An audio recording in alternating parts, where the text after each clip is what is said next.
How's it going, everybody? It's JDM Drifter, and for this week's video, I'm going to be reviewing the Jada Fast and Furious Hans Mazda Rx7. So this is my first Jada I've ever reviewed on the channel, and this is also my first 1/25th scale diecast model I've reviewed as well.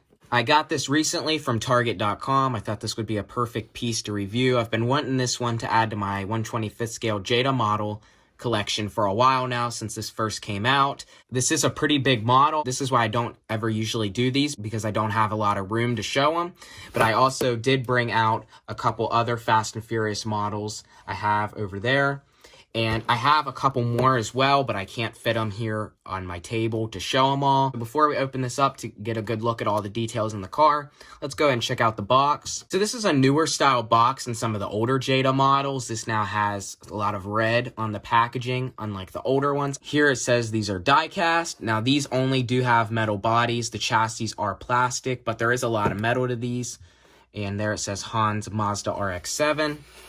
And there's Dom and says Fast and Furious. It says Fast and Furious on this side.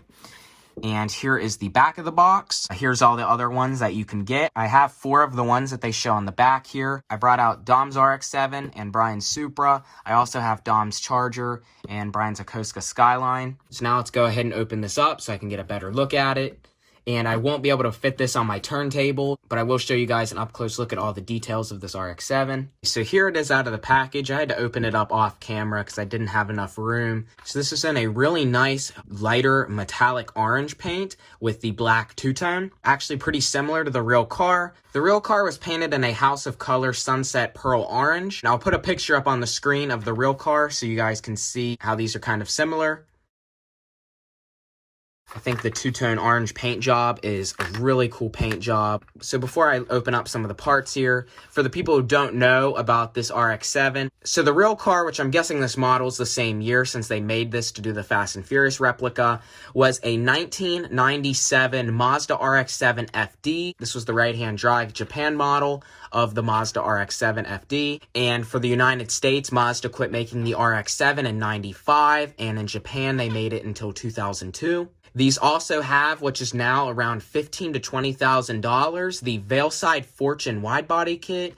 Basically every panel on the entire car, but the main body of the RX-7 is replaced, from the doors, the side skirts, the bumpers, fenders. Everything on this car is totally custom. One of the most expensive body kits you could probably even get for the RX-7.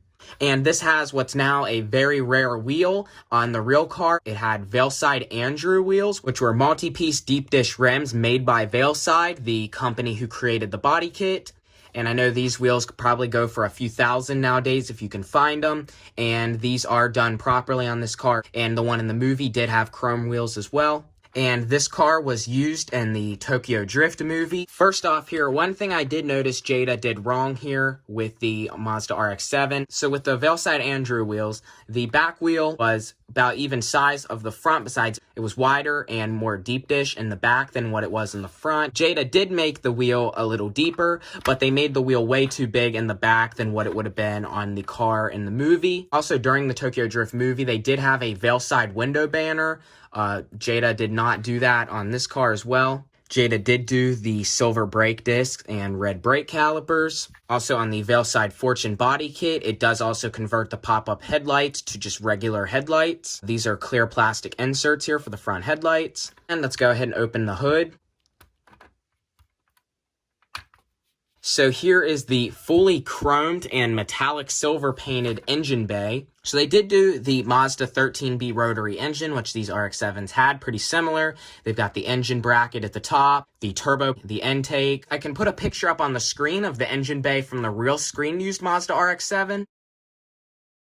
And the engine bay was actually painted black and had some chrome parts, but obviously all the detail. Jada did zero detail to this engine, just painted everything chrome, and the engine bay actually silver, and absolutely no detail. And also the car in the movie did run a HKS turbocharger. They did not put the VS for Veilside here on the front bumper. Instead, they put a J, I guess, for Jada, because I'm guessing since they do have Fast and Furious license, they can do the Veilside kit, but they didn't have the license from Veilside, so they could not put the window banner or the VS here on the front, and they did the same thing with the 350Z as well. They did not put the Veilside badging. Instead, they put a Nissan logo. The mirrors I've noticed here are done totally wrong. These are separate piece plastic mirrors, and the car in the movie actually had the Veilside Fortune mirrors, and they were painted orange to match the body. These are tiny black mirrors with the hole in them for airflow, and these are not like what was on the car in the movie.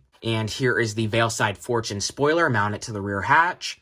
And the rear hatch does open, and it opens and stays up pretty well, just empty in the hatch area. So here's the back of the RX-7. Again, they have the J for Jada instead of VS for Veilside.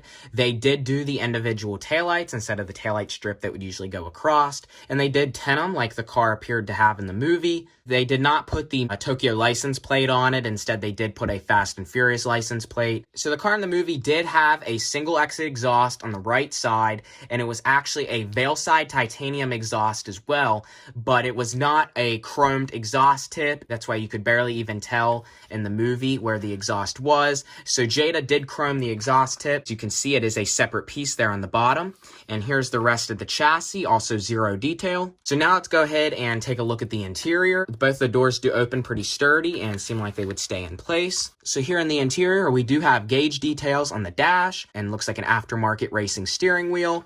You can see the e-brake is pulled up, and there's the computer screen there on the dash. This car has some aftermarket racing seats in the driver's and passenger side, also a half roll cage in the back. You can barely see it in the back of the car there. There is a blue nitrous tank and a few speakers. So I can't find many pictures of the RX-7's interior from the movie, but from what I can tell is Jada based this interior exactly off someone's replica Veilside build. They had a steering wheel exactly like this. They had the computer screen right where it is, and they also, in the pictures here on the article I found, has the e-brake pulled up. So it looks like Jada just replicated this off someone's replica interior from a brown Mazda RX-7 Veilside off StanceNation.com.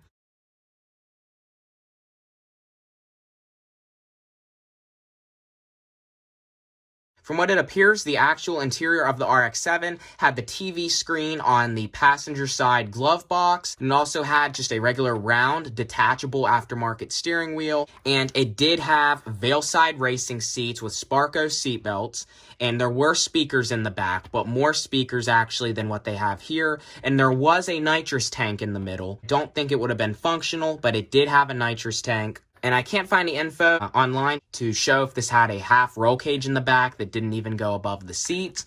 But from what I can find, it did not. Probably some of the stunt cars did, but the actual main screen-used cars did not. So overall, though, I think this is a pretty good model. The Veilside RX-7 and black and orange from Tokyo Drift is my favorite body kit and type of RX-7 that's out there. If I could ever get an RX-7, it would definitely have the Veilside kit on it as well. I think this is the best kit, and this color choice with the Veilside Andrew wheels is definitely, I'd say at this point, the best looking RX-7 to me. I think Jada did do an okay job at this. I see they did do some even separate pieces. You know, the back bumper's a separate piece, some of the vent pieces there. So they did do a pretty good job on this. It's just some of the detail and research, they did not look into it very much. So I thought quickly I would show the models I did bring out. Here is Dom's RX-7 FD from the original Fast and Furious movie. This one would have also said Veilside on the back as well, and they did not do that. It's got a nitrous tank in the back, and to me, super cool car. And here is the most iconic car from Fast and Furious, Brian's Toyota Supra. And this has got the half roll cage and yellow, blue racing seats, opening hatch. This car also has the removable targa top, which fits on the car pretty good. And then there is the Turbo 2JZ. And since I can't put this on the turntable, I think this is going to be about it for this video. So I'm going to add some videos at the end, an even more up-close look at the details of this RX-7 with some music. So if you enjoyed this video, please comment, like, and subscribe. Check out my Instagram, and it's JDM Drifter. I'll put it in the description as well, and I will see you next time.